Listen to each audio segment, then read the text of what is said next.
Rinpoche, Tuje Wangi Dirsheten Pashu, Chönam Rang Shindro Wong Kundreyang, Natsul Duje Sampa Yi Shindu, Chiryan Chawen Septrilechen, Gyagundam Pakoche Shetsuson. Om Guru Buddha Bodhisattva Dhammapala Saparivara Eya Hisa Bumbam O Yeshe Panandam Sipanan Nitsome Pagyu. Gangi Tuje Dewa Chenpo Yin Gusung Gopan Chokyan Kichela Sose Lama Rinchen Tabuku Doche Chen Chapen Mo Chatselo Rakyang Gyawa Kungye Yesheni Gandu Chiyan Charwe Tagyecho Yurmi Simpe Gangi Nyaruva Gyakun Dambe Chala Chapselo Nikumba Chache Padruchuchi Rinchen Subgite Pende Malu Jungwe Guchipu Jetso Lame Chala Chapselo Lache Tumpa Sange Kunginyo Gitri Shito Damcho Jungwene Paso Kungi Una Lanewa Rinche Lama Nala Chapselo Dusun Chokyu Chupe Lamada Rinchen Choksun Chawe Tamchela Eshe me petre anche soce, sindu nyambe lutru chaselo. Gyakun jetsu lama porcella, nyatso chutrin gyatso bulwani, kule rinchen rubanu jale, dagye duce chutse degeba, tombo sima tremwa pelepa, zebene to sadam barnanga, Trishen Burgi Duba Bendurie, Yakin Yupetring Dila Lantrik, Nida Nobora Baton Mezzo, Tumsum Nitse Gago, Gago Zenden Gugundi Gupe, Puchu Chuchen Kuryu Kunegi, Roge Chuden Sachatum Vada, Lada Mie Shaselum Popu, Nasur Megerata Yele, Jume Danyen Guve Sasunge, Sutra Trilore che per sempre Cinando Yola Mocho Gyungya Sashi Pögi Joshi Meto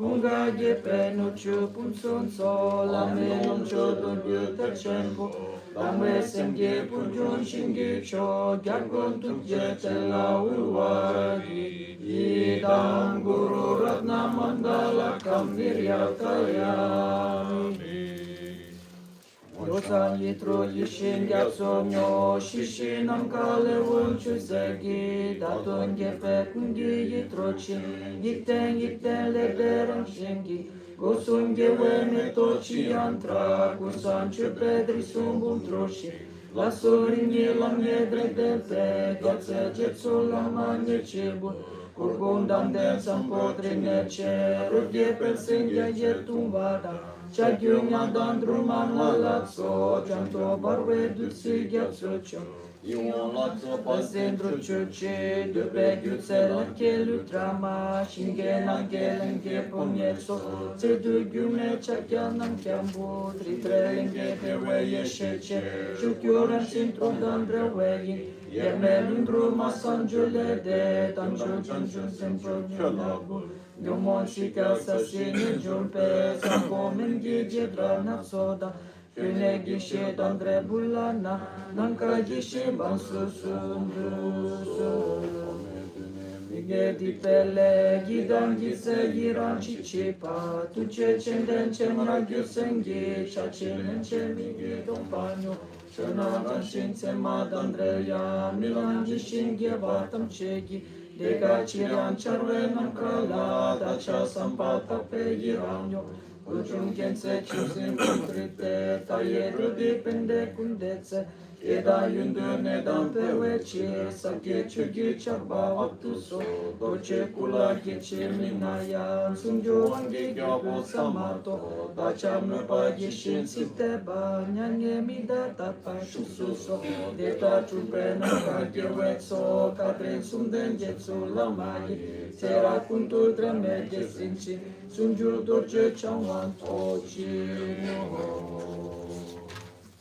Yonten yunne sutren gyakso che, manton yorbutsu gi yonsu tan, yurme tsimba tuan nipeje, neten dua zin la sovade, kandan dena dewa shepela, tumpa verpe yunten chudempa, malu gewe tuntu chugi je, tekshu gewe shela sovade, gosu ledan lo chen sudenda, yodan gyume madan gyusheshin, Deni chusun dritan chekepe, dorje zimpe tsola sovade, sangye drame jumpe marule, marundu geni du provala, deşe lan sangi şintum pagi, gyapon tunce çella sovade, Nugi nukyute, kunkya mepe drova mampola, gyawe tseba nyevra drutsepe, gyakon tuche chela sovade, dusun chuju gyawa tamchele, gangi babu buka chisayan, dacha sonan shindu nyape, gyakon tuche chela sovade,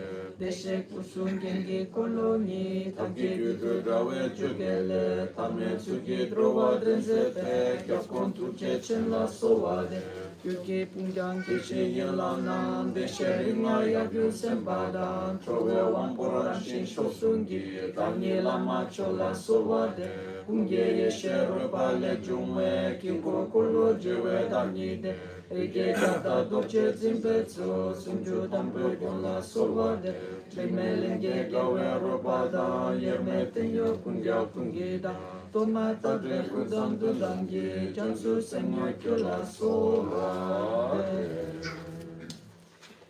Kyoni lama, kyoni ram, kyoni kandro che kyonte, dene zunte janchu bardu, kyoni kyapshe mitsowe. Didam bardo chimetaria, tuche chagyu sun sola, si jidro nodrukun so, tengi drokso bacho so, kyoni lama, kyoni yida, kyoni kandro che kyonte, Dene sunte janchu badu, kyemi kyapsen mitsowe, dinam bardo chimetaria, tuche chagyu sun sola, si jidro nodrukun so, tengi drokso bacho su. Kyoni lama, kyoni yidam, kyoni kandro che kyonte, dene sunte janchu bardu, kyoni kyapsen mitsowe. Didam bardo chimetaria, tuche chagyu sun sola, si jidro nodrukun so, tengi drokso barcho su. tun so vada pe tu la me ku su tu ki nge nam le du si yu se karma ti da sum rim dan chi char ju ne da ni gi ne sum rim dan chi char tim pa le drik chi da chi nam da wang chi to ku shi to chi la ma ni pa shi ye shin tim pe jin gi la pa yu.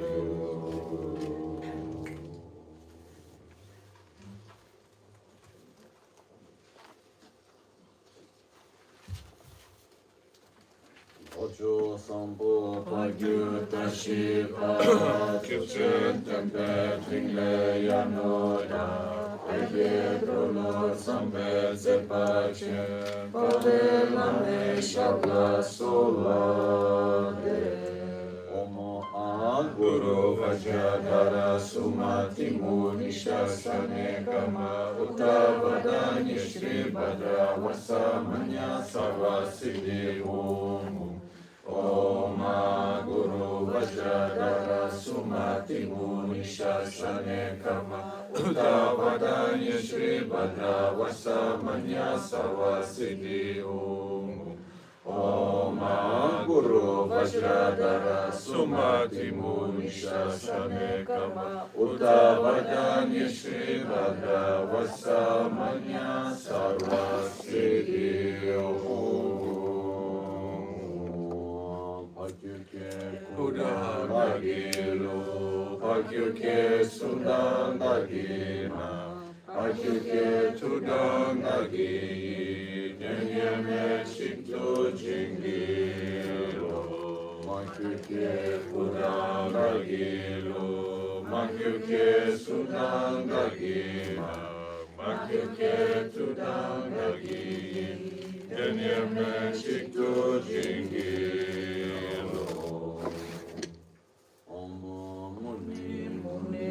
Mahamuni Sakyamuni So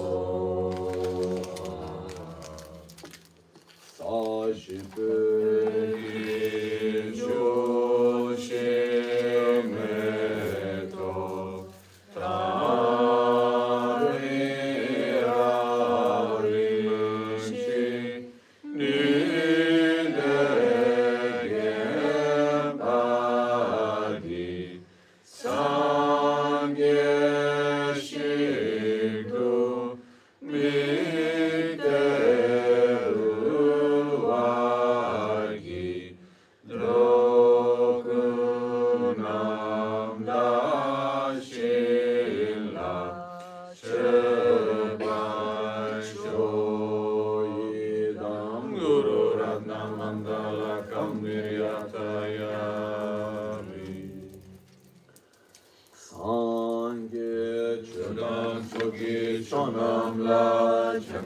Bhadra Dagni Gyapsuchi Dagi Chunse Gibe Sonangi Drola Penche Sangye Drupa Sho Sangye Chodam Chogi Chonamla Chamchu Bhadra Dagni Gyapsuchi Dagi Chunse Gibe Sonangi Drola Penche Sangye Drupa Sho Sangye Chodam Chogi Chonamla Jamchu Bardo Dani Gyapsuchi Dagi Jinso Gibe Sonamgi Drola Penche Sangye Drupa Sho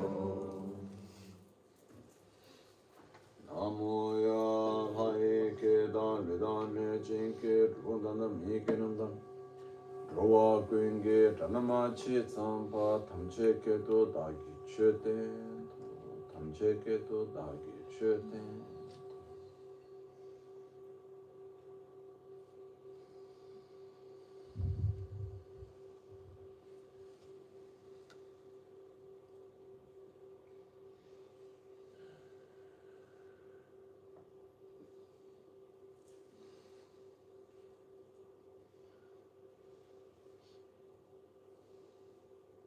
Morning.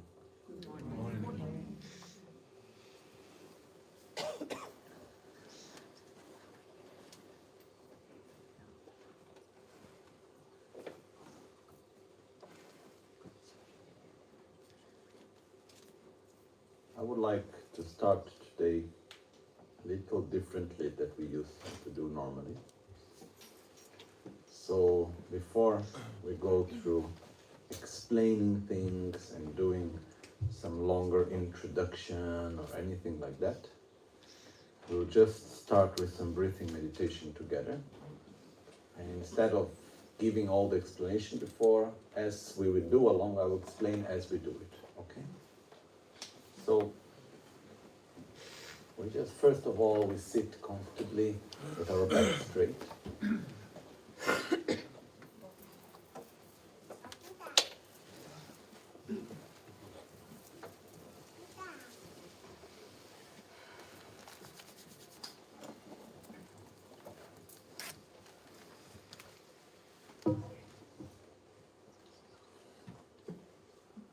Shoulders relaxed.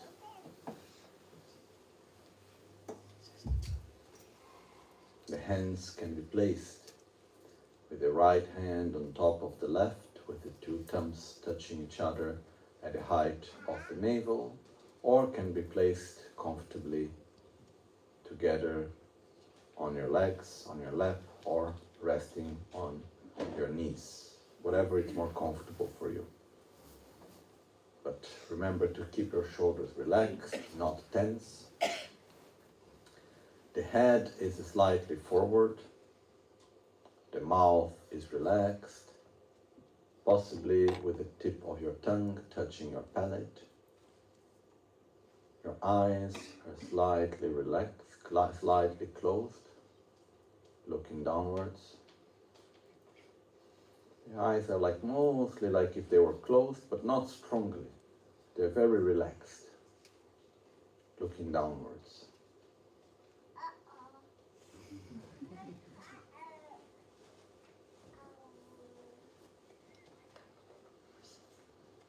We allow ourselves to be present at the present moment.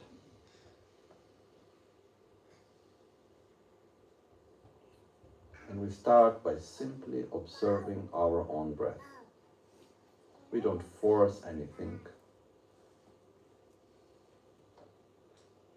We simply observe, without judging, without explaining. We just observe. We observe the movement of our body as we inhale and exhale.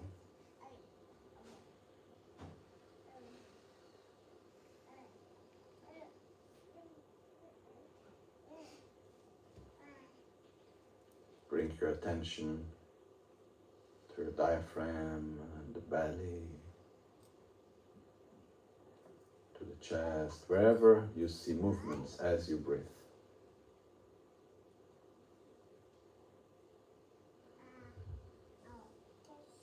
Don't force your way of breathing, just breathe naturally.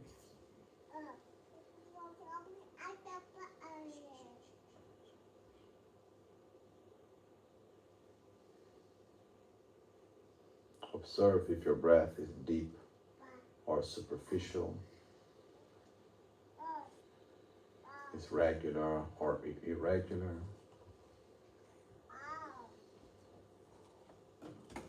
If you breathe with your belly, with a lower breath or a higher breath up in your chest, just observe.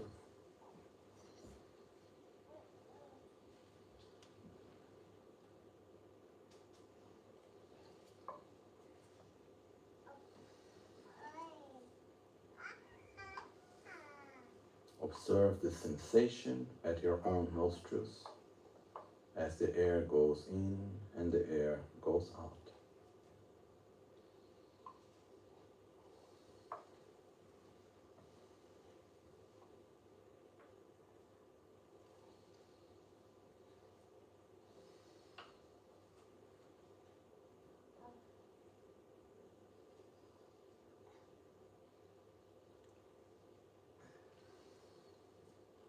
observe the temperature of the air.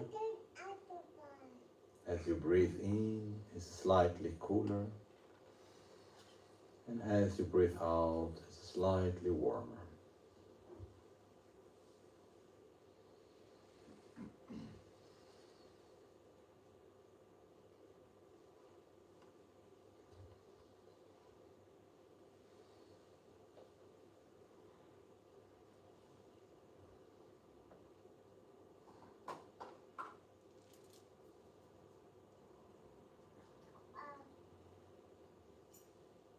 Gently direct your breath below your own navel. And as you breathe in deeply, we allow our belly to expand as we direct the air below our navel.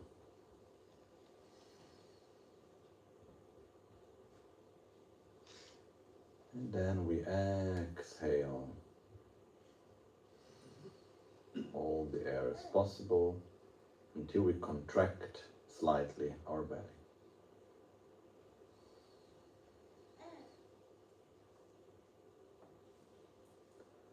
So we inhale deeply.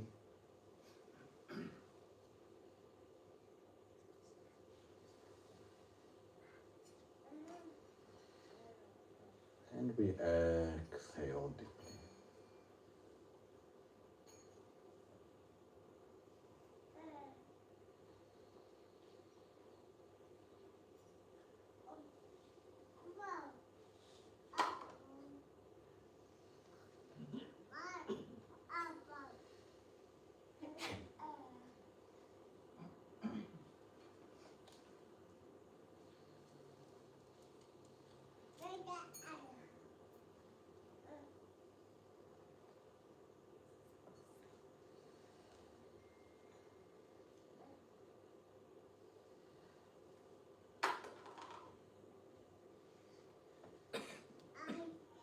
As we inhale,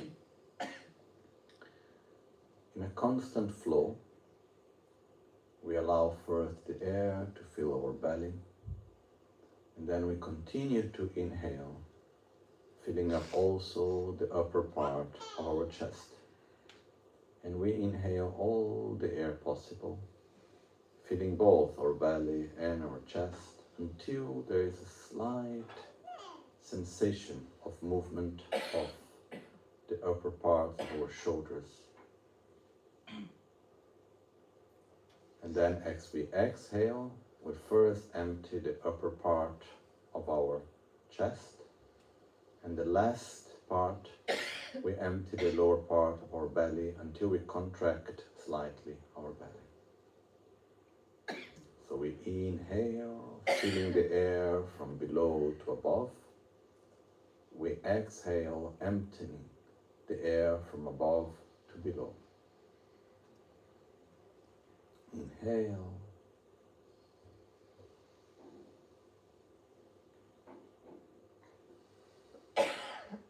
Exhale.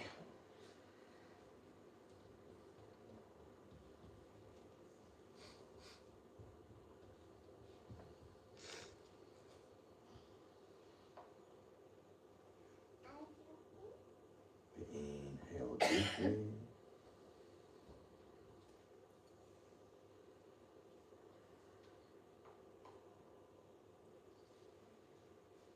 And we exhale deeply.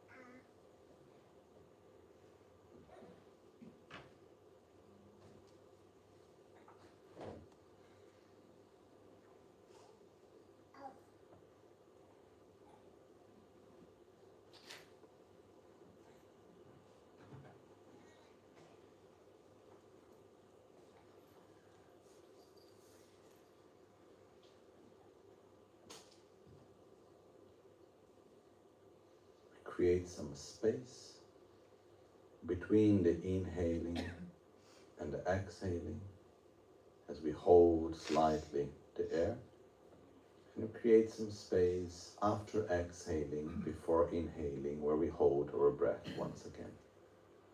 So we inhale deeply, we hold our breath, what is comfortable, then we exhale deeply, we hold our breath, what is comfortable, and then we inhale again. So inhale, hold, exhale, hold. Inhale.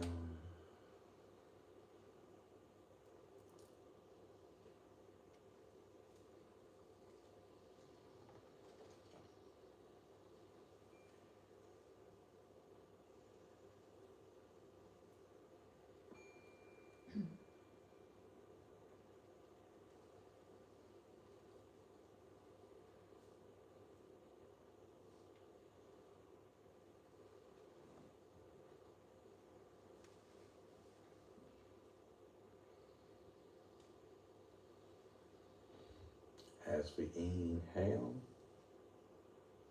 mentally we count up to 4. As we hold our breath, we count up to 4. As we exhale, we count 4. And as we hold once again, we count up to 2. So inhale 4, hold 4, exhale 4, and hold 2. So we inhale 4,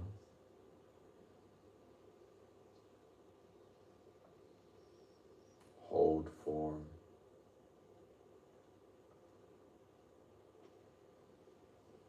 exhale 4,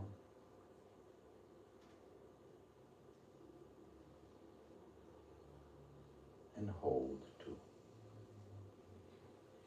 Inhale 4.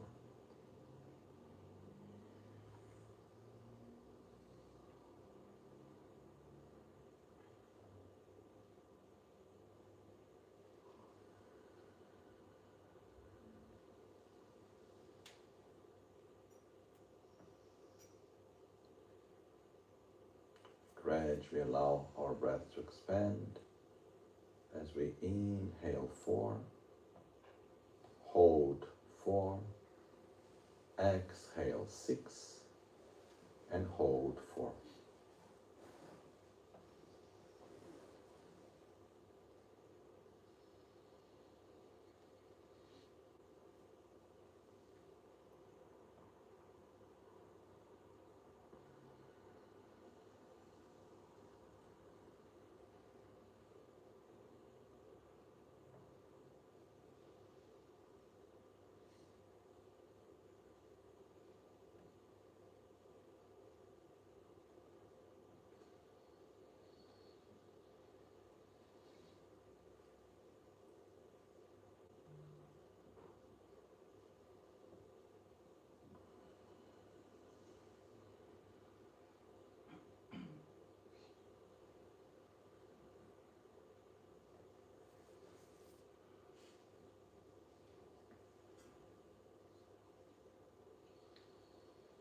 We expand gradually as we inhale 4, hold 4, exhale 8, and hold 2. Inhale 4,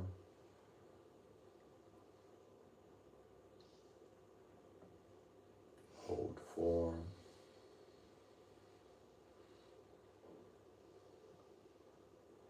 exhale 8,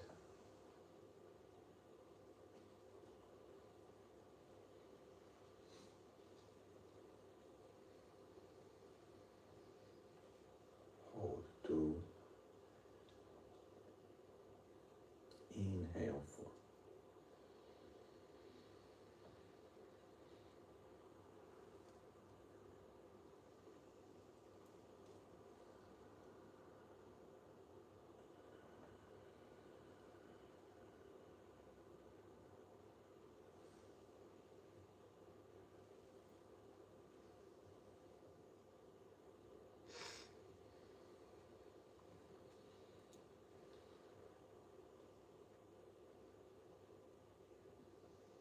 We allow still to expand our breath as we inhale 4, hold 6, exhale 8, and hold 3. So inhale 4, hold 6, exhale 8, and hold 3. Inhale 4,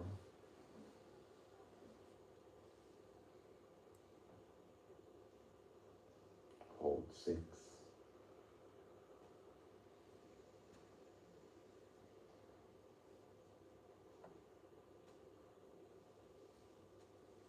exhale 8,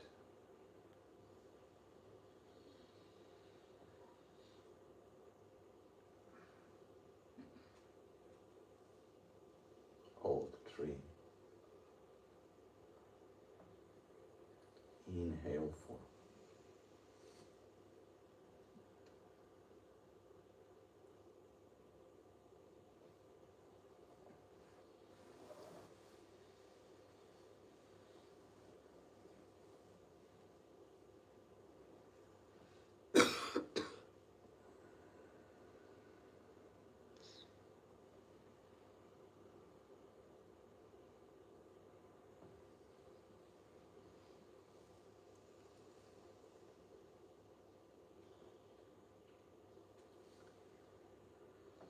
We inhale 4, hold 8, exhale 8, and hold 4 as our final expansion.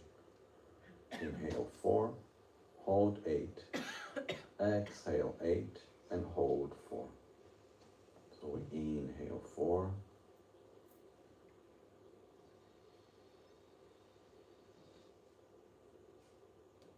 hold 8,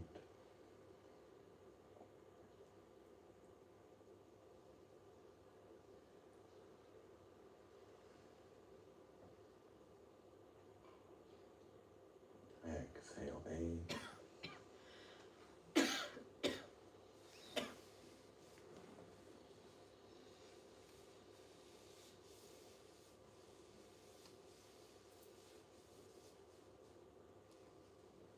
hold 4,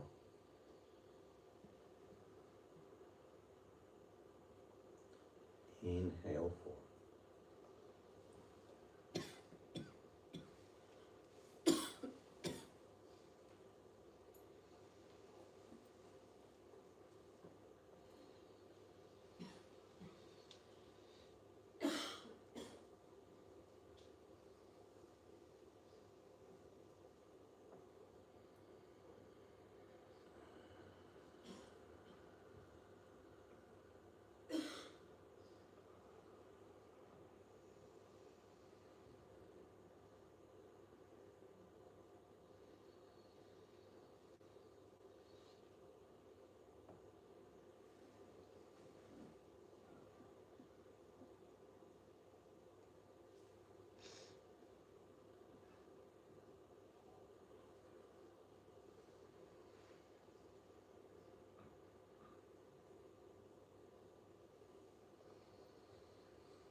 We breathe in 4 phases without counting, As long as it's comfortable, we inhale, hold,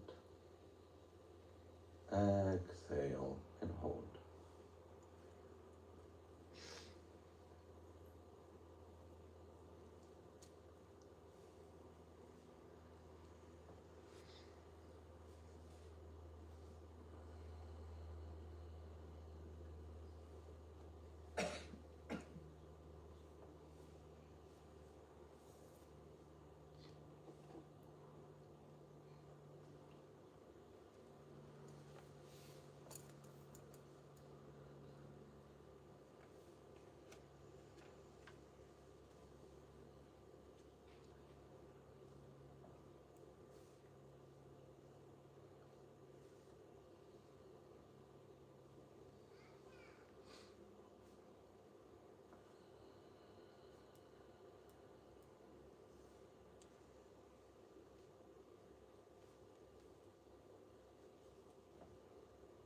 We keep the awareness of our breath as we breathe in 4 phases, and slowly we open our eyes and move our hands.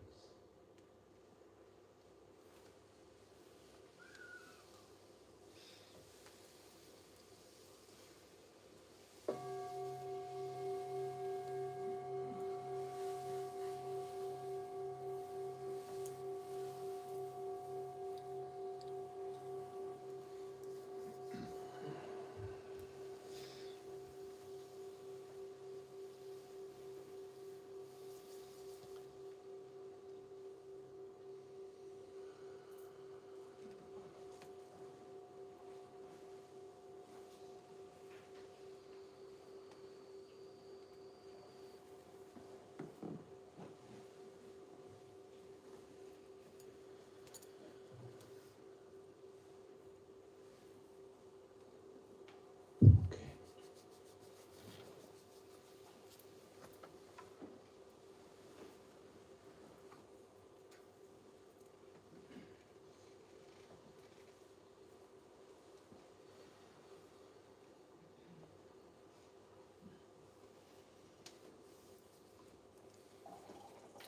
Since a long time,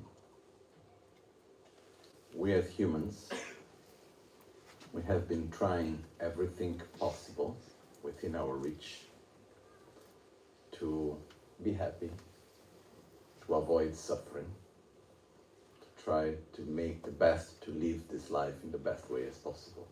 No? And if we go backwards, there was the first priority was survival. The first level is that when there is hunger, we need to eat. We need to protect ourselves from dangerous animals or dangerous people. We need to make sure that we can protect ourselves from the winter, and so on. And one of the great capacities that we have as humans, that we have developed in all these thousands and thousands of years, is the capacity to share knowledge, to share from one to another our own experiences and our own understandings. And we do that, one of the main ways how we do that is through concepts, through stories, through narratives. So we will have an idea, experience something, and then we will put it into words, and then we will share, and someone else is able to understand it and to apply it to their life and to share, and this allows us to have some common understanding. And even it is said that one of the key aspects of our ability as humans, actually finally somehow to conquer this planet. You know, humans, we are from all the different species. We are not necessarily the most intelligent or not necessarily the most strong, this for sure not, and so on. But we have one capacity which really made us particularly powerful, which is our capacity to share stories. It is said that there was a time until which humans, they would just share their direct connections, one-to-one. And we have not changed much since long time, since the Stone Age, let's say, relating to how many people can we relate directly to. Not so many. Actually, the people to whom we are able to share like a more direct bond, it's said to be maximum 200, like really maximum 250. That's what I read. And when we think about each one of us, how many people do we actually have a direct connection of more affection and trust and a more direct relation? Not so many, right? Okay. So for a long time, the relationships were based on this direct connection. And this made humans to live in small groups. Okay, as we've seen many different other animals. And then one moment, what happened is that one group started to share one same story, shares knowledge, share concepts, ideas. And they were able to communicate such ideas to another group. And then they had something in common that they would share, and this united them. And then this gradually grew up and made the possibility for people to be together, to be able to share knowledge, to share worldviews, to share ideas, stories. And this is what actually united human beings. This is what made the possibility for villages and countries and so on. Religions, there are many things that unite us. And one of the greatest abilities that we have, it's truly this ability of sharing knowledge and experience and sharing stories. This is one of the most powerful things that we have as humans. And the main goal that we have always had since long time is, as we just said before, first there was survival. And once that survival was okay, we were able to survive, then what's the next step? Well-being.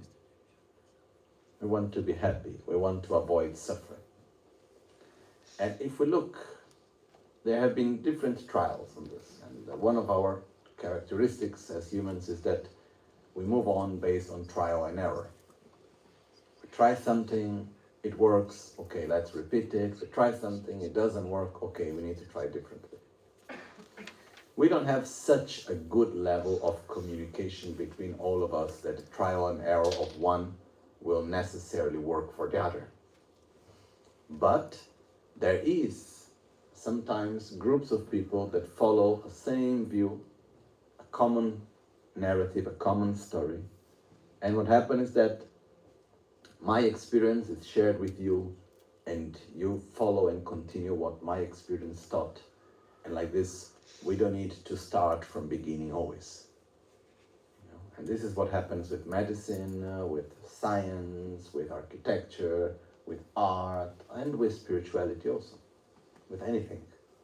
We have this capability of receiving knowledge and experience from another and not needing to repeat the same steps of trial and error that were done before. So we are able to evolve in this sense, one generation after the other. And in all this process, there have been two main, worldviews, two main pathways, which they are not parallel. Actually, even though we may try to have one foot in one foot in the other, truly we need to be or in one or in the other. And they are mutually exclusive.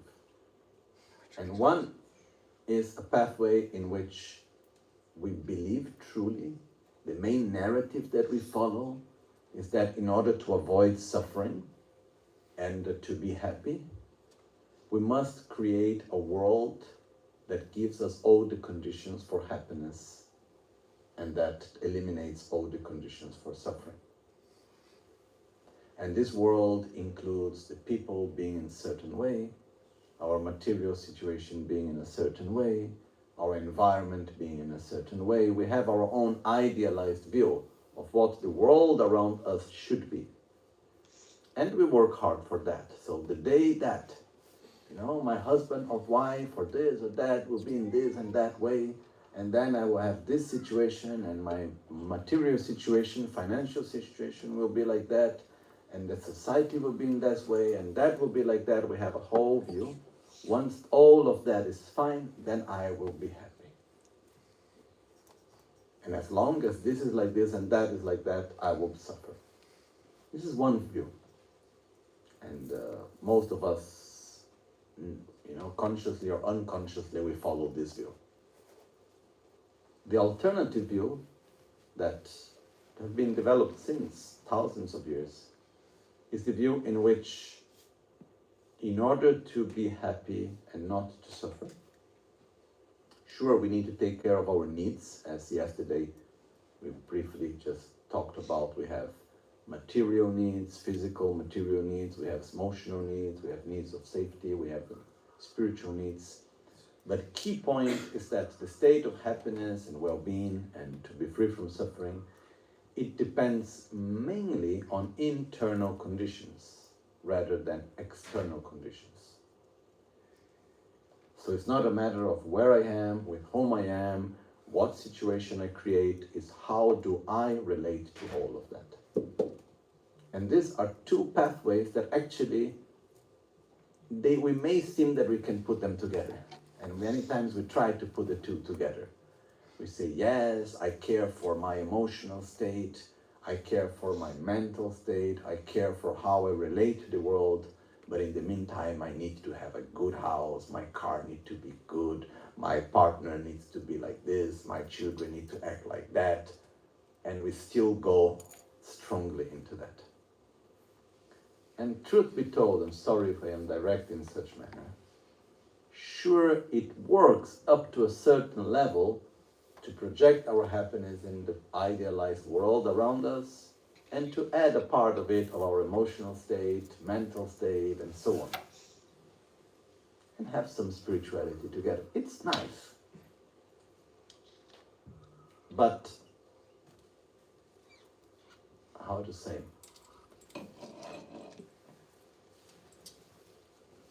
It's very, very limited.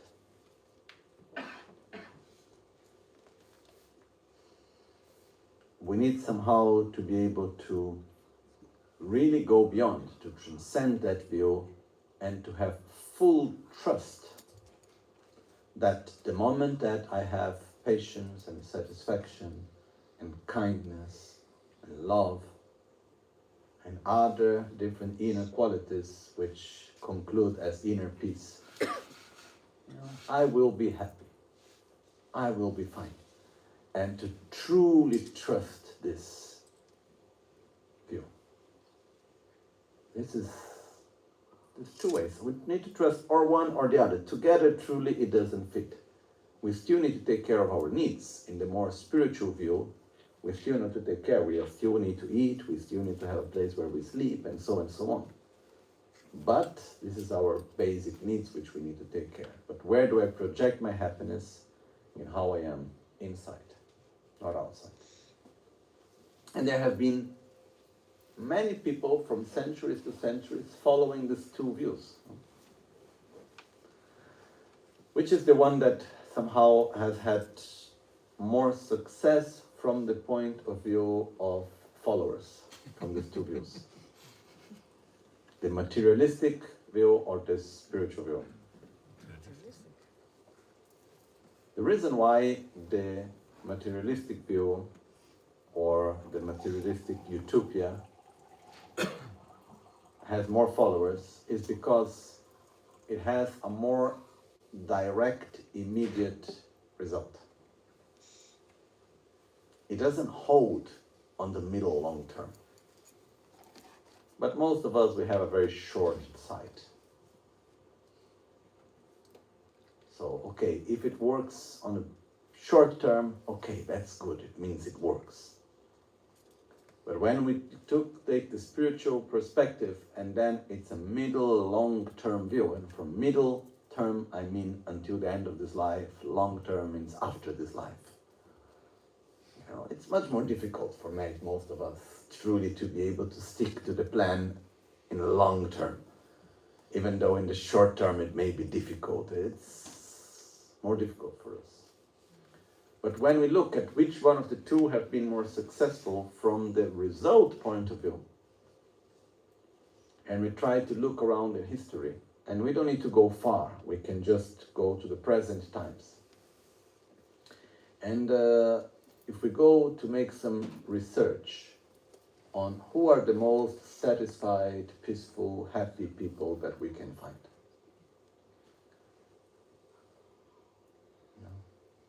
And if we look around from a very, let's say we do a research on a very scientific basis, we have some very basic parameters of satisfaction, happiness, well-being, etc., etc.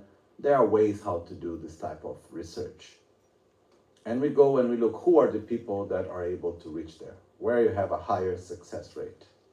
In business people, in artists, in politicians, in people with a lot of power, or in people that are spiritual, religious, people who have a more higher success rate into that. According to my own perception, those that actually have a higher success rate are those that have some particular inner qualities. Those that are more patient, more loving, those that are less obsessed with oneself, are happier. And this is what I have seen up to today. Whenever I met someone that has, for me, has shown a higher level of joy and satisfaction and gratitude, they always manifest a more happier state. And even without needing to take examples of high spiritual practitioners like great lamas that I've met, incredible people like really showing a sign of joy and happiness and stability, just as Lama Gangchen, for example.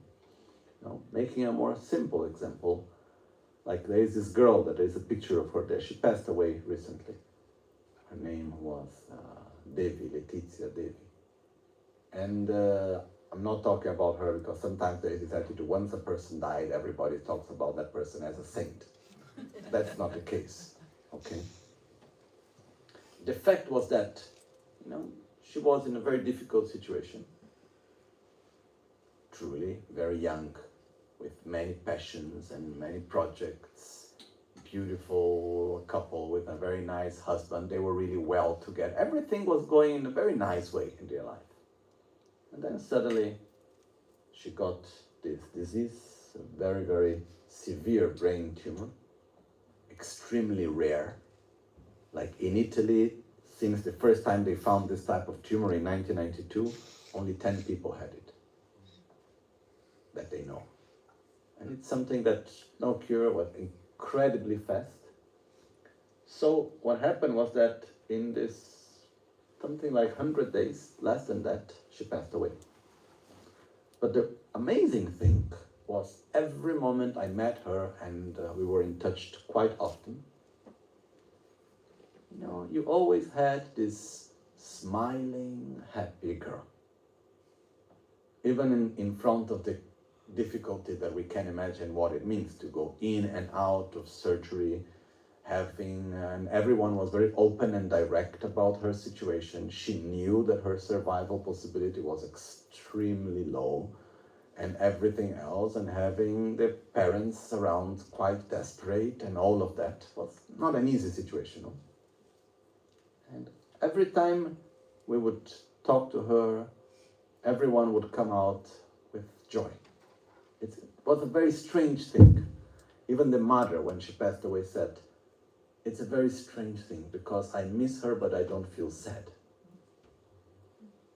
Because she manifested always this state of joy and peace. And she had this beautiful state of gratitude. Like she was all the time saying thank you, and with truly sincere gratitude towards the doctors and the nurses and the friends and the lamas and everything. Everyone around with such profound gratitude and such kindness towards everyone. And as I said yesterday, the last time I saw her, and I asked her, but your body's not doing so well, but how are you deep inside? How are you? And she smiled beautifully and said, I am fine. You know? And that's how she did it until the end. So this is one example, and I can have many others, luckily, of people that develop beautiful inner qualities which allowed them to be well, to be even happy, even in the most extreme external situations.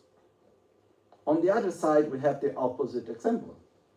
We can have many people that have very good health, wonderful material conditions, everything is good in a way, but they live as if they were in hell. With deep insatisfaction, conflict all the time, a lot of suffering involved. And sadly, I think each one of us can have some examples in our mind, right? Of moments, of people, and that. So, when we take these two views, the materialistic utopia, where we say it's possible to be happy once external conditions are right, and the spiritual utopia, when you say it's possible truly to be happy once internal conditions are right. From the follower's perspective, the first one has much more success. From the result perspective, the second one is much more successful, the spiritual one. So it is very important at the very beginning for us to look upon ourselves and make a sincere question. Which one do I want to follow? Deeply. And it's something very serious, actually, because it changes completely the perspective of our life. And when Lama Gangchen Rinpoche talked about self-healing, actually self-healing is not the name of this meditation practice. Self-healing is the name that Rinpoche gave to all his teachings. Because Lama Gangchen Rinpoche, in one way, he was very modern and open. On the other way, he was extremely traditional. And in the old Tibetan tradition way, like following his previous life's teachings, they would always have like one title, and then for all the different teachings was number 1, 2, 3, 4, 5, and like this they would go on. So there was some were Rabye, then you have Rabye 1, 2, 3, 4, 5, and so on. And Rinpoche chose self-healing. So that's why if you look in the booklet, it's self-healing number 2. Because the first one is the part of understanding what is harmful and beneficial to ourselves and learning how to cultivate what is beneficial and abandon what is harmful. That was self-healing number 1. But before that, there is the name self-healing. And within self-healing, it comes with the meaning, as Buddha said in this phrase, that is, Danye Dagi Gönyanyin Danye Dagi Drayanyin. I am my own protector, I am my own enemy. In the first view, the materialistic view, the way how we relate to the world is that I am not my own protector and I am not my own enemy. My enemy is outside and my protector is outside, which means what is creating suffering is outside, and what can bring me happiness and eliminate my suffering is outside. It doesn't depend on me. Okay? That's what we live in the materialistic view. And one of the basic aspects of this view is that we have the tendency to victimize ourselves. Oh, why am I suffering? Why am I unhappy? Because, and then we have a long list of possibilities and reasons. You know, because my cousin has said this to me, and my daughter, and my husband, or my wife, or my son, and my grandparents, because in my job you have seen this and that. Sometimes people came to me and said, yeah, Lama, everybody likes you and you have an easy life, you don't know what is my life. You know, it's easy to be peaceful like this. And then I would say, you don't know my life either, you know. So, like one time I went to give a talk, a dharma talk, in a place near Milan city. It was a third age. You say this in English? like elder university for people above 60 and so on. And anyhow, was a nice place, was a nice talk, but by the end of the talk there were a few ladies there, they were very upset with me. And they were like, how do you dare to come here and being so arrogant? I got curious. And I said, in my perception, I don't feel that I came with arrogance. Can you explain me how? How do you perceive that? And she said, sure. We are here suffering as hell, and you come with all that peace and calm and joy.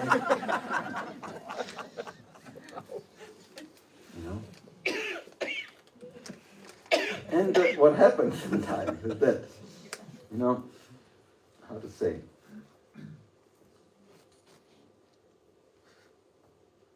it's not even easy to accept that it's possible to be well and that it depends on us.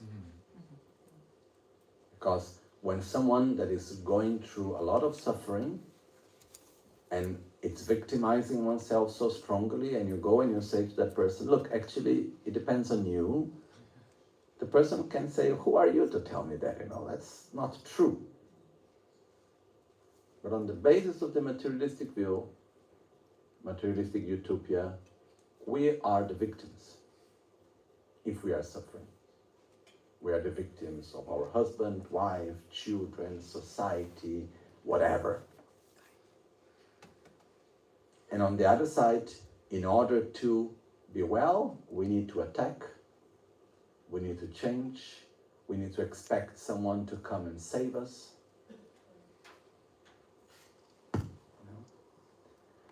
And I'm sorry if I put into these words, but even some religious attitudes, even within Buddhism sometimes, it's possible to use religion or to use spiritual methods, but remain within the materialistic utopia. For example, if you behave correctly, if you follow the right rules,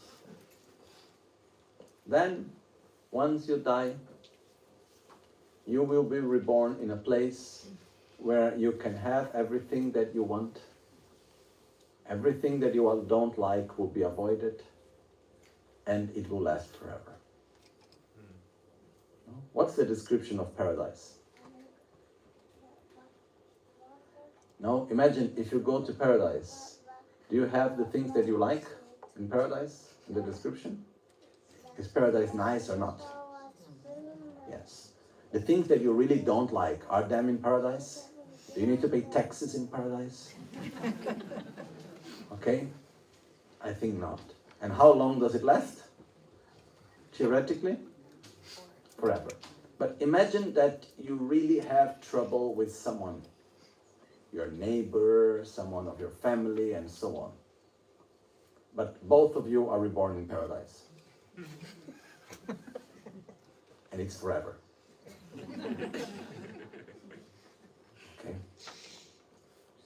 We never take that into consideration. Huh?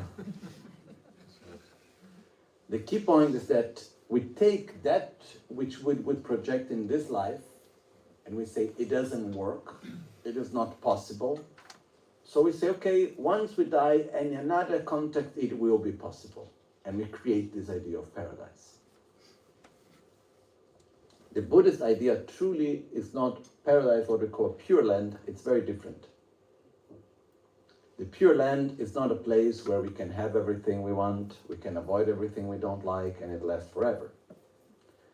A pure land, it's mostly a context in which most of the beings that are there, not all of them, otherwise we would be excluded, but most of them are beings with a very high level of spiritual development. So imagine that you are in a place that you go to the bakery in the morning and the person selling you the bread is like Lama Gangchen. I don't mean externally, internally. Someone with a lot of kindness and love and beautiful energy and wisdom. And then you go and you take a taxi and the taxi driver is kind and full of wisdom and full of love And everyone around, most of the other people you meet, they have this high level of love and compassion and kindness and satisfaction and peace. That's what is called the Pure Land. So because you are naturally influenced once we get there. We still have our own issues, which we bring with us, but this can help us a lot to influence us positively. But the key point is that what truly brings a great level of well-being, it's not external conditions, but internal conditions. Okay, and I don't want to go much longer about this, but it's quite clear, right? So self-healing means I am my own protector, I am my own enemy. My happiness and my suffering depends on no one else truly than myself. My choices, my actions, my thoughts, my emotions. That's what actually makes my life. That's what makes my own experience.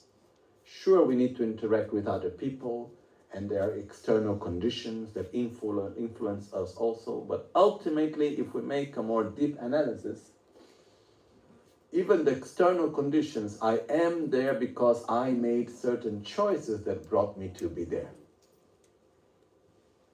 So finally, if we can go all around, it always comes back to us in a way or another.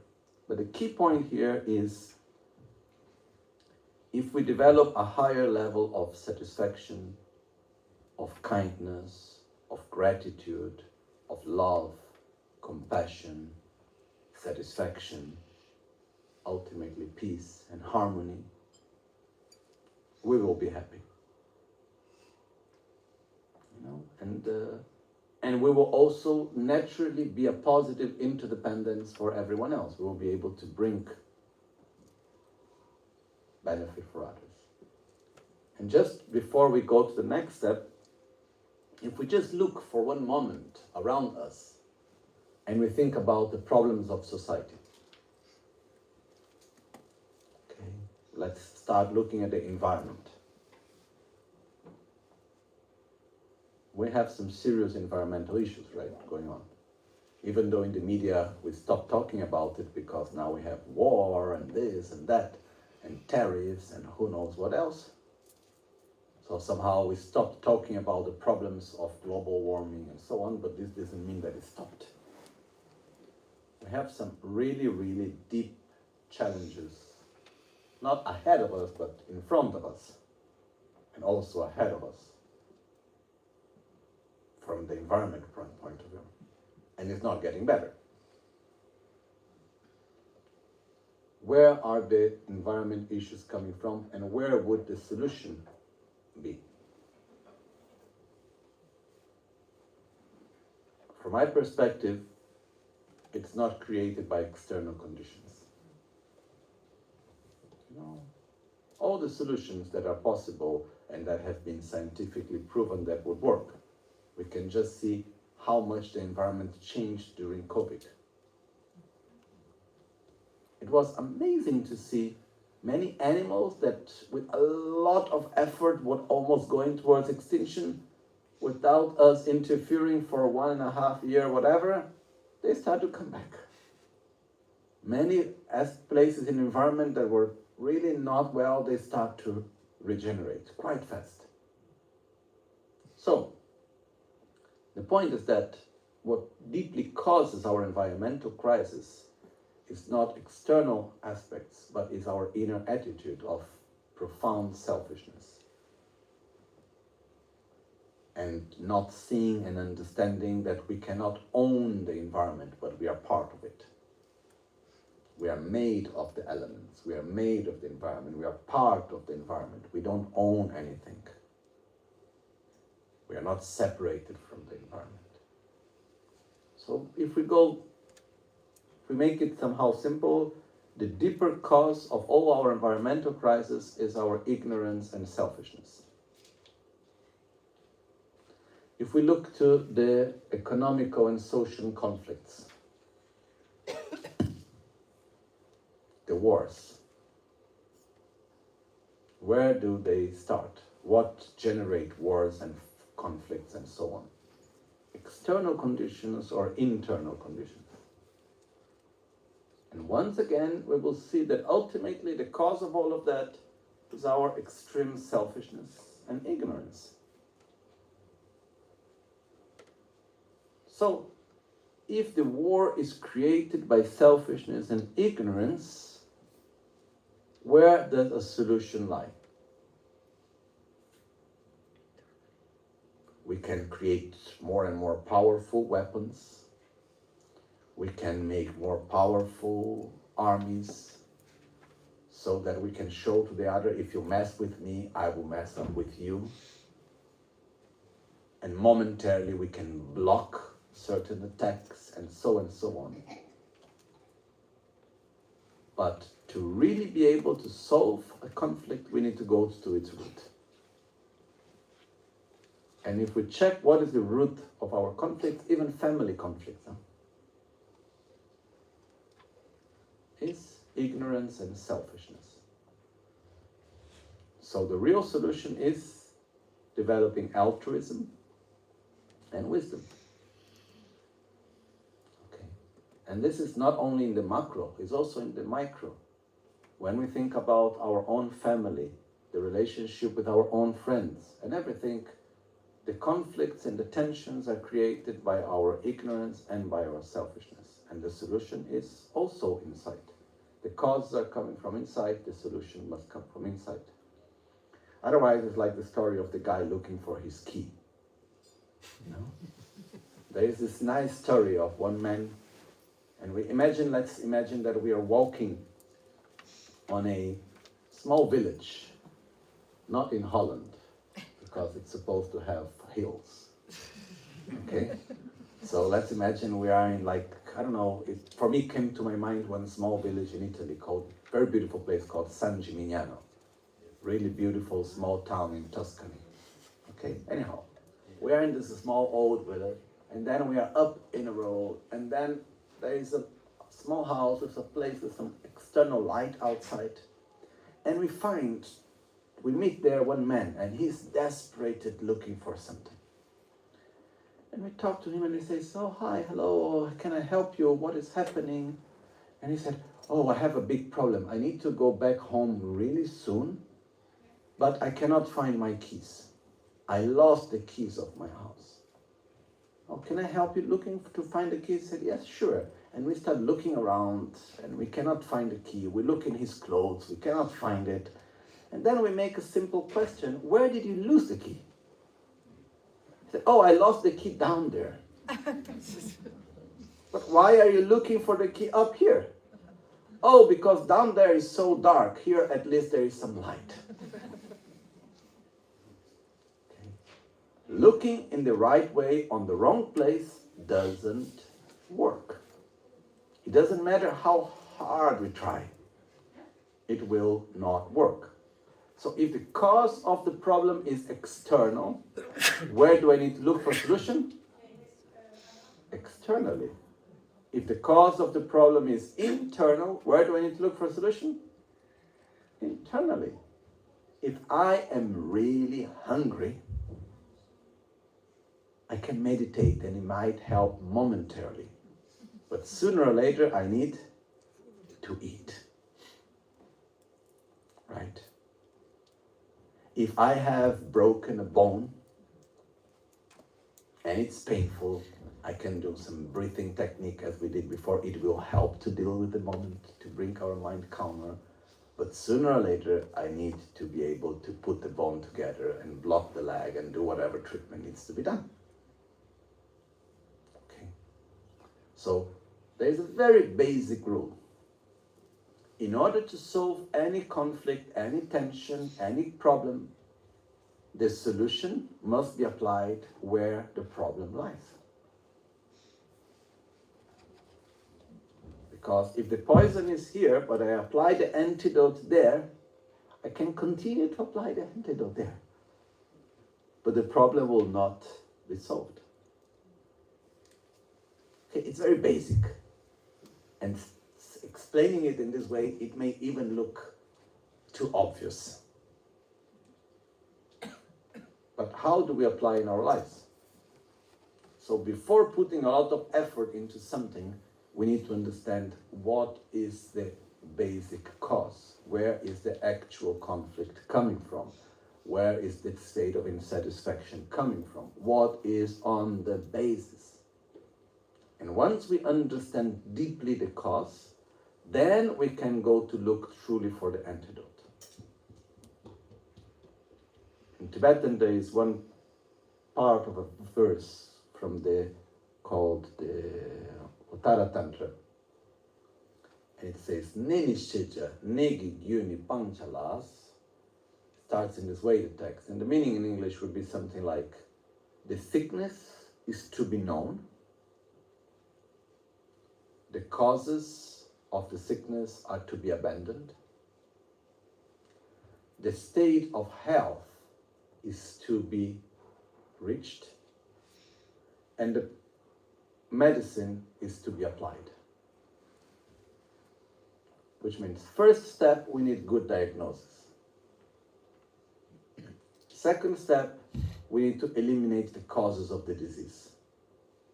Because even if I have a good diagnosis, but I continue to cultivate the cause of the disease, it's useless to apply any type of treatment, truly. It may help, but it will not solve. So if I am eating something that is generating headache, I need to stop eating that if I want not to have headache anymore. So we need to have the right diagnosis, eliminate the cause, believe that it's possible to be healthy. What is my objective? And then we need to apply the treatment. Okay? Apply the medicine. So, the first step in self-healing is allowing ourselves to dream, to imagine who I want to be. You know, what are the inner qualities that I want to develop, who I want to be, if I allow myself to dream. You know? And to help that little bit, normally if there is a company selling a product, what does the company do to help us to buy the product? Or better, to help them to sell it? Advertisement, right? And what does the advertisement do? What's the role, the function of an advertisement? It's the main objective of the advertisement is to make us to imagine how wonderful would it be if I had that product, and how nice my life would be with that product.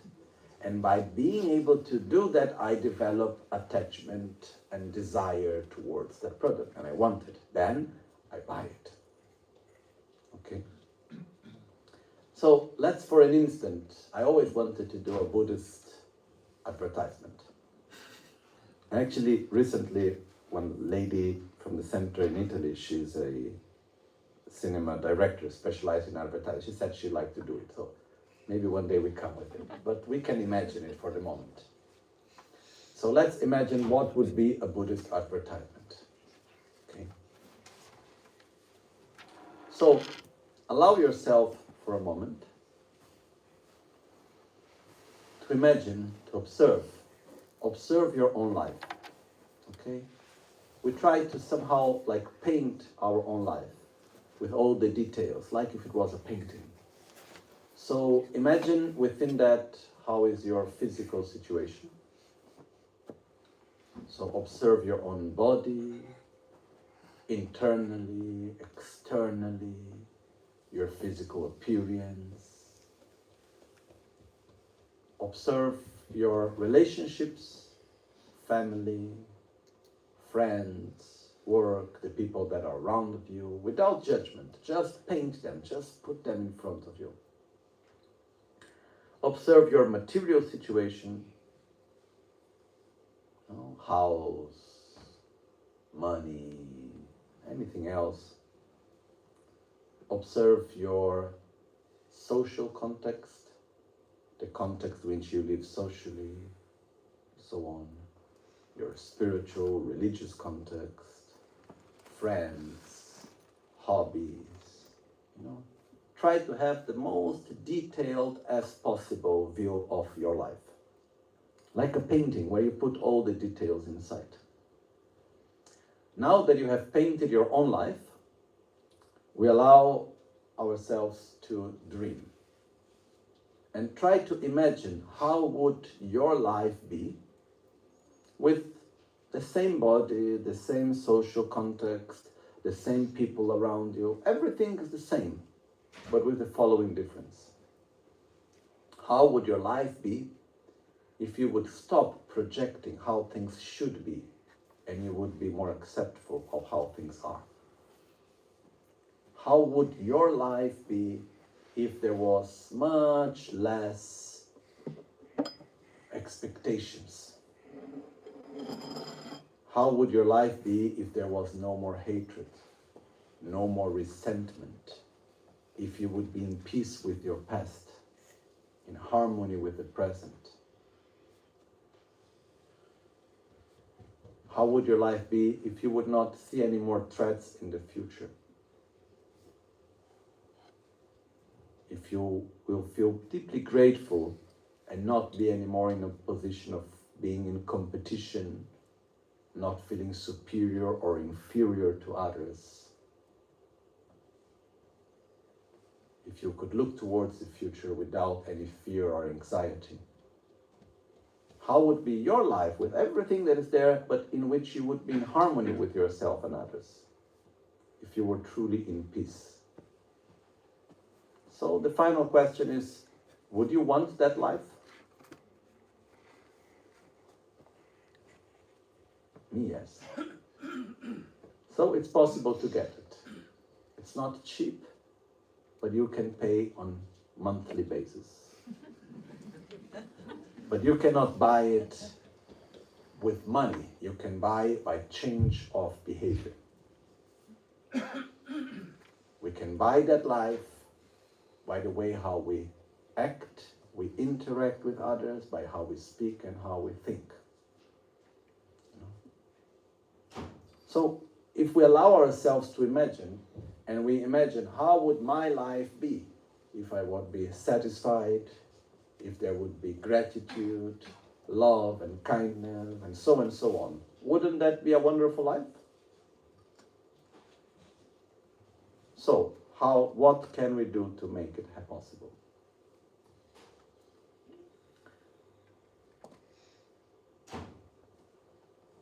Normally, when we want to somehow dream, like to have a higher objective, internal higher objective, it is not something obvious. Even if I tell you, okay, we know our objective is to become a Buddha. On a practical level, what does that mean? If we need to describe it, become a Buddha, it's difficult for us. So one of the things that Buddha did was to explain in a more easy and accessible way for us, what does it mean to be a Buddha? And this is what is inside self-healing. This is on the basis of NgalSo Self-Healing 2. Okay. So what I wanted to do actually in these 2 days with you is to bring some of the aspects of the practice of self-healing that normally we don't find them written. Okay? Because we have written commentaries and so on. There are many parts of the practice which is the most easy part to explain and to understand, and many of you have a lot of experience and you can share with others also about how to do the gestures, the mudras, how to recite the mantras, the meaning of the mantras, and all of that. This is the more easy part. I want to bring some things which are not put in an explicit way, but are helpful to us to understand. Okay. So, the first thing, the 5 Dhyani Buddhas are archetypes. They are basically ways in which we will materialize in body qualities that have no form. And they help us to picture and understand what would be to be a Buddha. Okay? So before we actually go into the formal practice of self-healing, one of the things that makes our practice deeper and deeper and more meaningful is understanding better who are the five Dhyani Buddhas. We need to somehow meet them, make friendship with them, understand. And there are many ways of understanding this.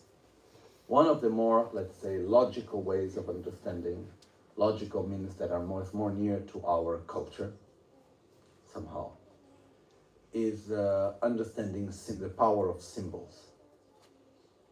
Because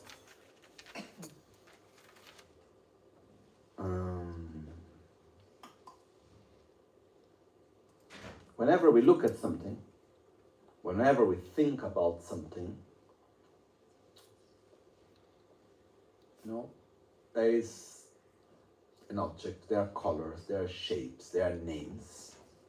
But then there is the value that we attribute to it. And that's what, for example, companies do. They want to attribute more and more value to their brand. I always remember, when I talk about this, I always remember one time I was in Brazil, and then I entered the room and there was a television on. And then I just started watching a little bit of TV, and then it was in between a program when there is a moment of advertisement.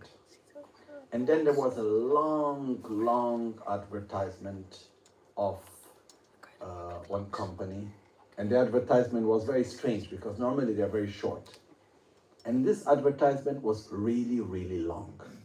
I don't know, maybe 1 minute, more, but it was really long, and it was very beautiful. It was like many images of nature. So I remember there were like birds flying, and there were the tucanos. You know tucanos?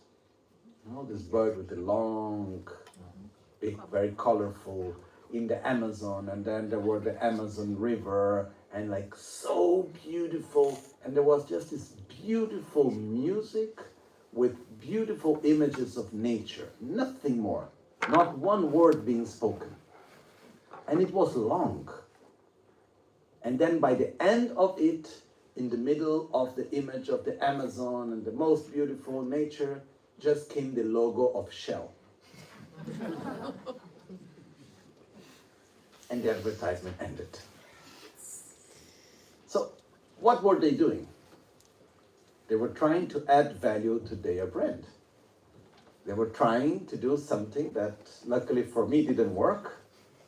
But the idea is that when you see the logo of Shell, you connect to beautiful nature. Okay? You are giving value to it. Okay, let's make another example, the swastika. Do we have, in this throne, there is the double dodge in the front, you can see? No, I don't know. You cannot see because there is the table. Most of the thrones in front we have, this one have also, but you cannot see. There is a double Bhadra, the double dorje, and originally in the four corners there is a swastika, which is a symbol of stability. So it's there in the throne in order to represent the stability of life and health for the teachers and the masters and the dharma and so on. And then in the recent years in the West, it happened that they start taking away these swastikas because some people were starting to make questions. What does Tibetan Buddhists have to do with Hitler? Are you Nazi? And then, until you're able to explain to people that actually not, the swastika is not something that was created by Hitler. He took this symbol, he turned it 45 degrees, and whatever, and so on. But it's a very old symbol used in India. Even one of the oldest places I saw it is in the south of Italy. There is these two towns that were completely destroyed by a volcano, which is Herculano and the bigger one now, I forgot, Pompeii. And so there you have these whole places that they remained like frozen in time. And I remember the swastika was a common symbol at the time, and we talk about 3,000 years ago in southern Italy. Okay. So the main point is that this symbol, the swastika, is just a drawing. And then depends what is the value that we attribute to it. It doesn't have value of its own. It's based on the value that we attribute to it. I don't know if this is clear for us. Okay? Even the cross. Nowadays, the cross has a very strong spiritual, religious meaning for many, but in its origins, it was a different thing. Okay? And we can go on and on with thousands and thousands of examples. The important thing to understand right now is that a symbol is much more powerful than hundreds and thousands of words. When we read words, goes on a very conceptual level. The symbol goes in a more direct, non-conceptual way. Okay? That's why in the world we have many symbols that we use. In so many ways we have symbols. Okay? So,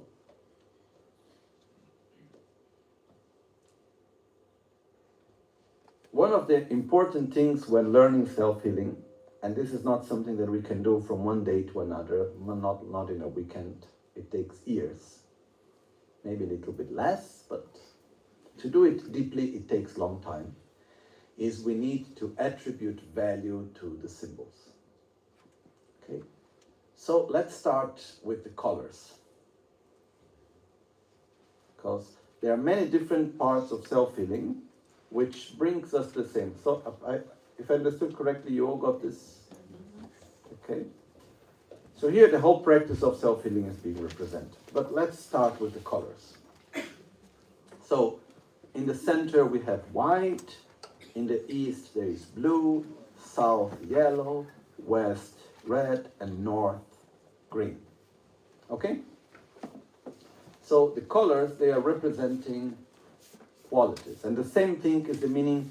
There are different levels of representation of the same meaning. So we start from the colors, then we have the lotuses, then we have the syllables, which are inside the lotus, even though not so easy to see. Then below that, in the center, we have the symbols. Then we have the Buddhas, without concert, with concert. And we have all these different levels of this 5 colors manifestation, okay? So let's try to first have some basic understanding about them. Each one of them, we can call, well, let's say, the 5 Dhyani Buddhas or the 5 colors of the basis and of the result. Of the basis means it's something that we all have. And that is something very important for us to understand in general, in all Buddhist practice, is that any enlightened quality that we talk about, it has a corresponding aspect in us now. So any quality that we see in a Buddha, it is related to something that we have now fully developed. Okay. So let's see. First we start from the basis, which is what we have now. So there are what we call the mental defilements, and then are 3, let's say there are 3 parts we could call. Mental defilements or emotional aspects of ourselves. Then we have the basis of our identity. And then there are parts that form our mind, which are called the 5 wisdoms. Okay? So let's start with what? Okay, let's start with the emotion. That's the easiest one. So basically, we start from the center, white. So from the part of the basis, the white, it's showing us ignorance. Ignorance is intended as the fact that we relate to reality in a way that is inconsistent. For example, if I look around myself, everything that I see, everything that I perceive, is it permanent or is it impermanent?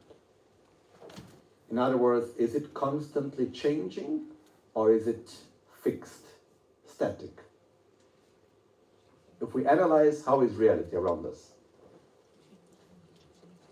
Constantly changing. You know? Even though there are moments that we suddenly perceive change, that change didn't come in one instant. It's a constant, gradual process that is always on. But when we observe the reality around us, how does it appear to us? Does it appear as being permanent or impermanent? To make it easier to understand, we meet each other today. Then we go for lunch. After lunch, we will meet again. Who do we expect to meet? The same person or someone slightly changed? We expect to see the same person. We go tonight to sleep. We come back tomorrow here. Which place do we expect to see? The same place or a different place? The same place. And even if I see you and then we will meet again in 2 months' time, who do we expect to meet? The same person. No one remains the same, not even after 1 second. So, even though if reality around us is impermanent, it appears to us as if it was permanent. And how do we relate to it? As if it was permanent. Okay? We could take this subject and go into details and go hours about it, but we're not going to do it right now. Okay? Even though it's a subject that I really like very much. We would not go into understanding better impermanence why impermanent reality appears to us as if it was permanent. We can go on and on about it, but that's not the moment. The key point is that impermanent reality appears to us as if it was permanent, and we relate to it as if that fake, illusory appearance is actually real. Okay? That's ignorance. We relate to something that is impermanent as if it was permanent. What would be wisdom here? To see that is impermanent as being impermanent. The other form of ignorance is the fact that reality has different characteristics. Both ourselves and everything around us have the characteristics that it's relational. Everything that exists in a relationship with others. It's not independent, autonomous. It's subjective. Okay. We call it interdependent. Okay. If we look from a physics point of view, there are 3 main aspects of quantum physics which are explained of how reality exists. And it says that reality is granular, it's relational, and it's probabilistic. Okay. The granularity is the fact that if we go and we divide, there is a minimum, there is a place until which we are not able to divide anymore. Okay, which is the quanta. Now, we don't need to go into that now. Okay.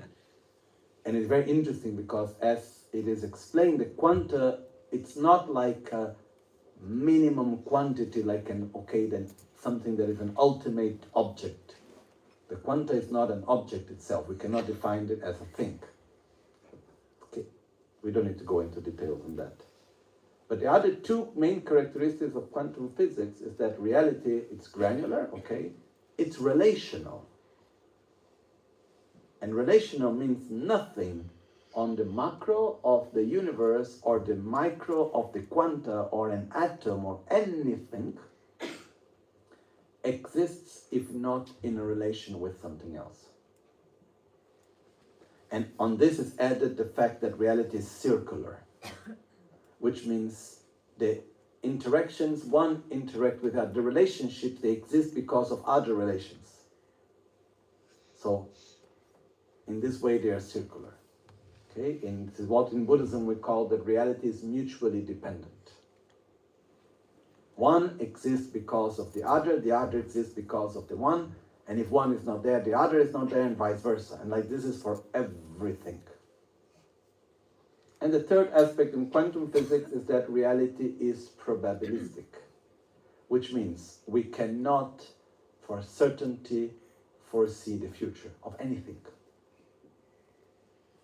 Even if we try and we see all the variables and we see A, B, C, the result will be, we don't know. We can have probabilistic. We can say, okay, there is a high probability that the result will be this. But there is no total certainty. Okay? So the reality is not deterministic, it is probabilistic. Okay? And this is very much what we see in Buddhism. The main difference that I see between quantum physics and the part of our Buddhist view, okay, and just in between brackets, if someone likes to go deeper into this subject, there is a few books which I really like from the same author. It's an Italian physic, his name is Carlo Rovelli, okay, and he writes in a way that is quite easy to understand, okay, and one of his books which is really nice is The Order of Time. And then there is another book called Helgoland, which is really good. Inside Helgoland, there is one chapter talking about Nagarjuna, which is really, really nice. And the last book I am reading now, the title is about la uguaglianza delle cose, how things are equal, something like that.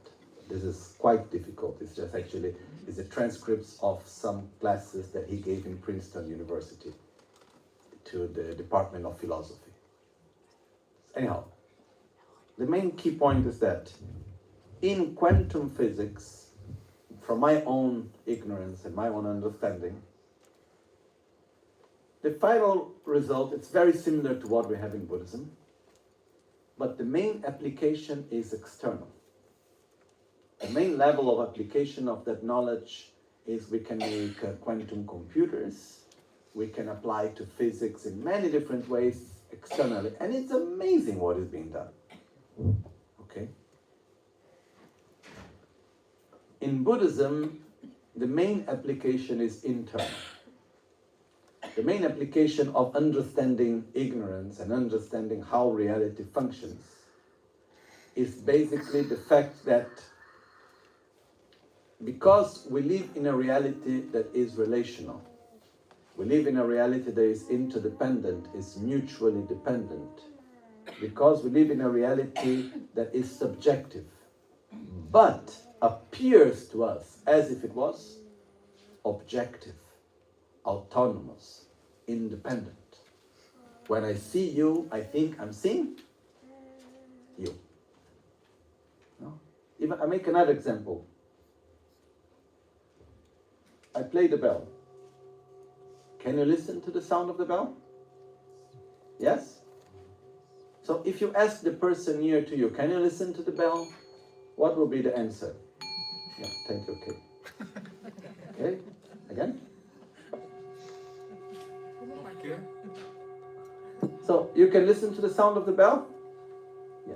So if you ask the person near to you, do you listen to the sound? You can ask, do you listen to the bell?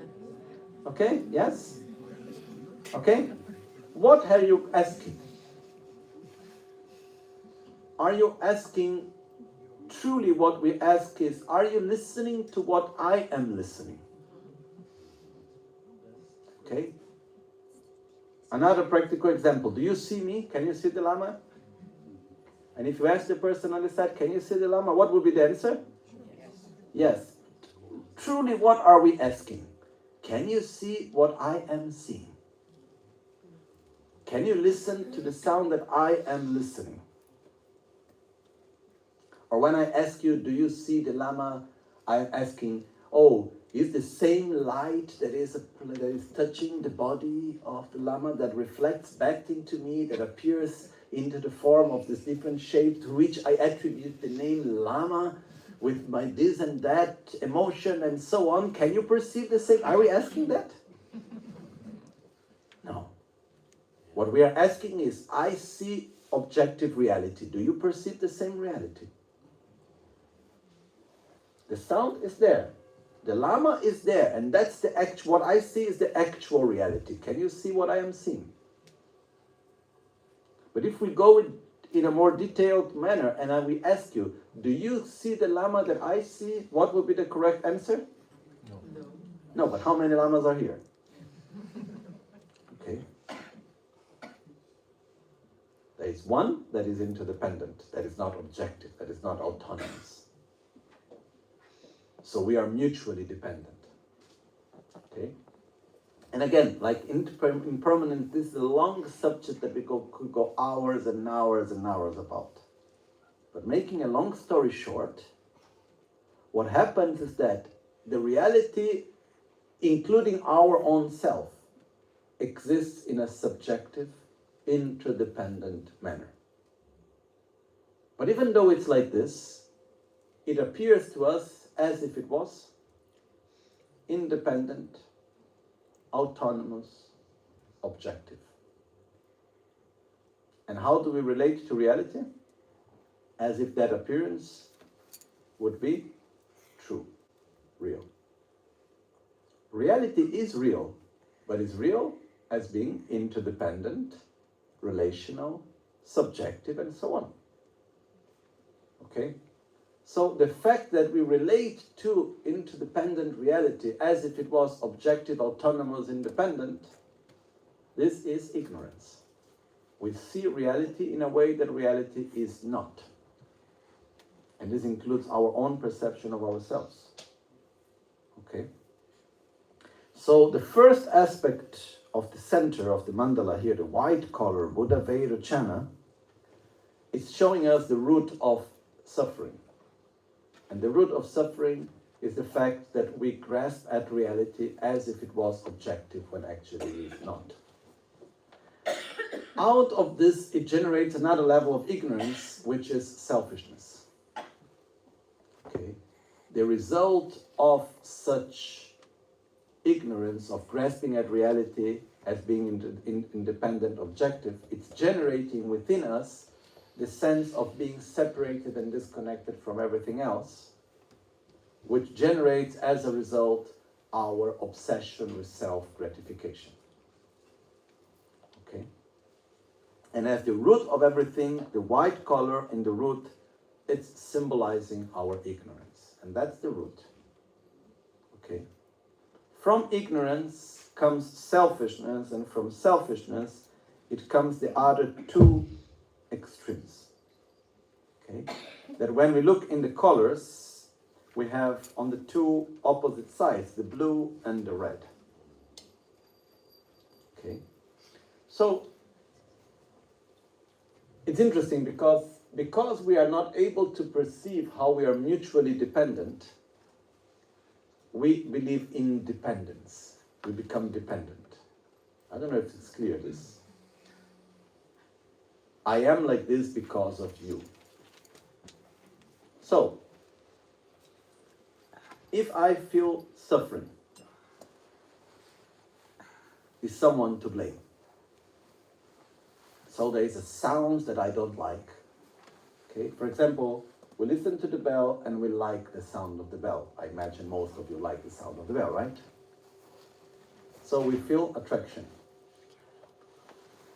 If I make a sound that you don't like, I can go on.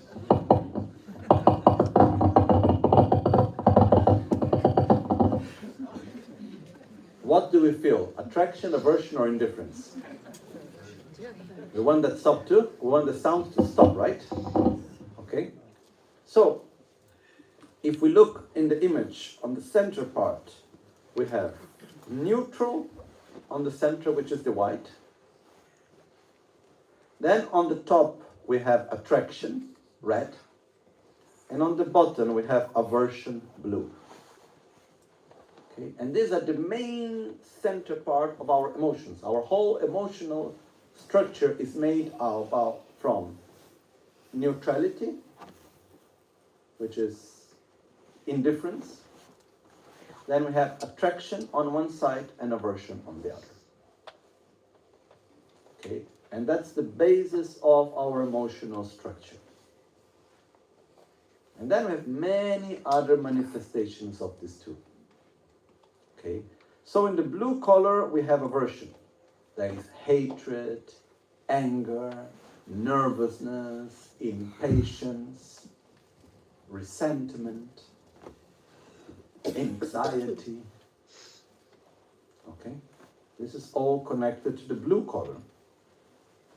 On the red color, we have unlimited attachment, desire, insatisfaction, mental distraction. These are all part of the red.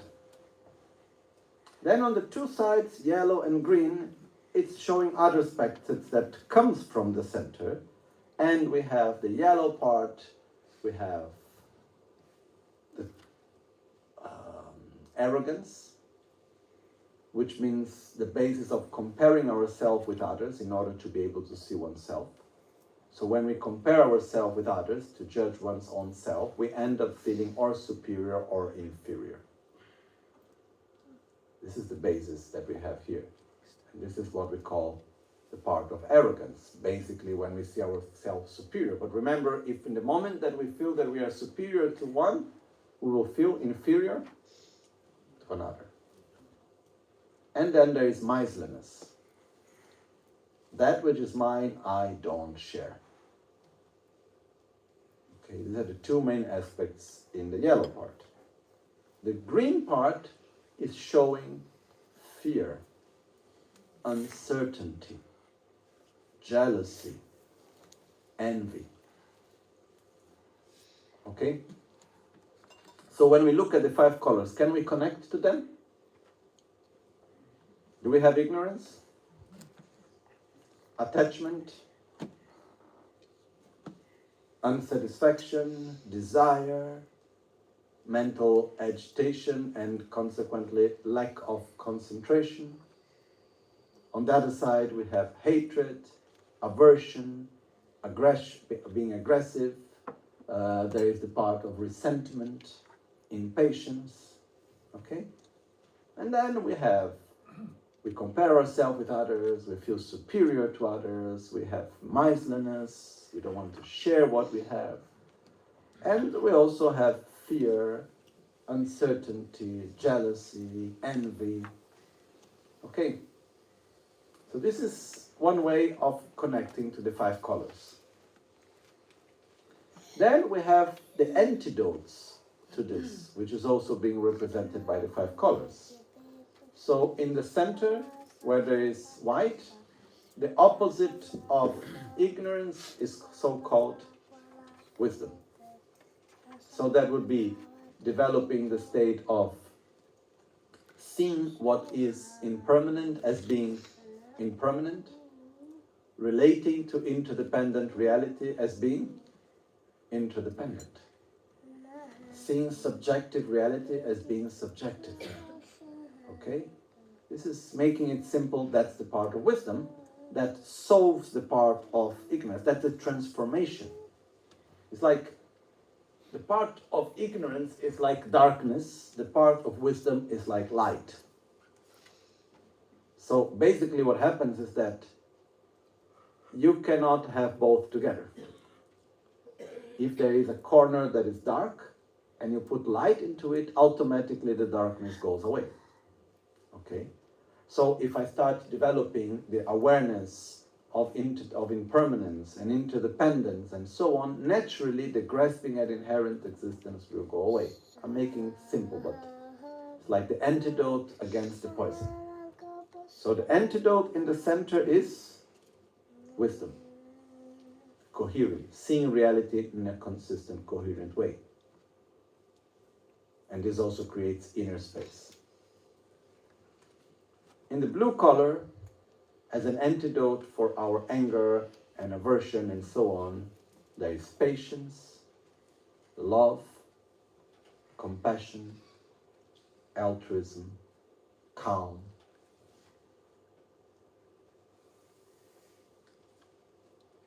If there is love and compassion and altruism, there is no space for anger, for hatred, for resentment, and so on. On the red side, there is satisfaction. which is an antidote for unlimited attachment and desire and satisfaction. There is concentration, which is the antidote for our mental agitation.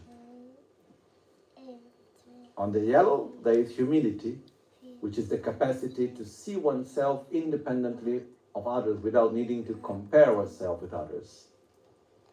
And then there is generosity, the antidote for miserliness.